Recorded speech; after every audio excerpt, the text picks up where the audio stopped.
কেন চেঞ্জ করলেন সুপ্রতিমকে কলকাতা কমিশনার? টাকা ঢোকাবেন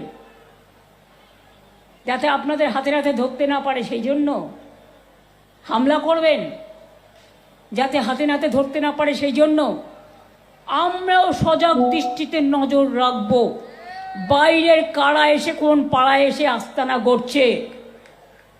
আর একটা লোক আছে, নামটা বলেই দিই, প্রথম অক্ষরটা সু,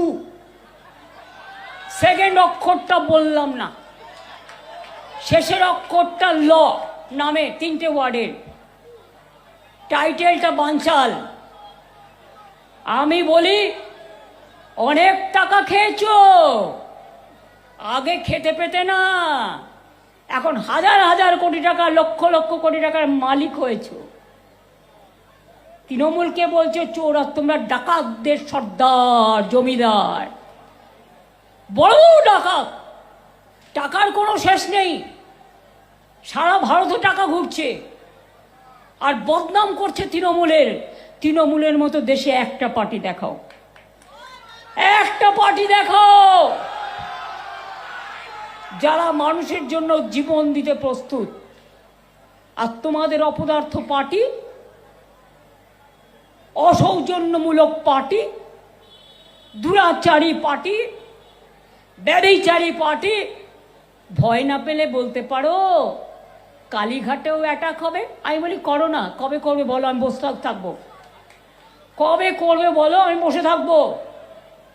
আর যিনি সব বড় বড় কথা বলছেন তাকে আমি অনেক সাহায্য করেছি, জেনে রাখুন। আমি পলিটিক্যাল পার্টির ঊর্ধ্বে থেকেও বিপরীত ধর্মী পলিটিক্যাল পার্টিও যখন বিপদে পড়ে আমি সাহায্য করি।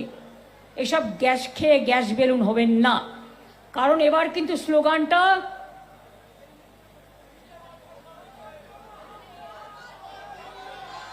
যতই করো হামলা আবার জিতবে বাংলা।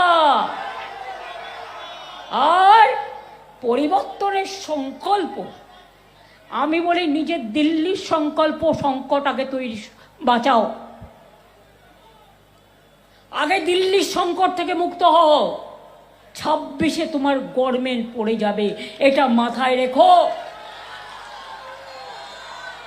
আর কাকে ভয় দেখাচ্ছ? একটা এজেন্সিগুলোকে নিয়ে এসে ধমকানি দিচ্ছ, চমকানি দিচ্ছ। কই মণিপুরে এতদিন ধরে আদিবাসী মেয়েদের উপর অত্যাচার হয়েছে, একটা মেয়ে তো মারাও গেছে, যাকে রেপ করেছিল, অনেকদিন হসপিটালে ছিল, তখন তোমাদের হৃদয় কাঁদে।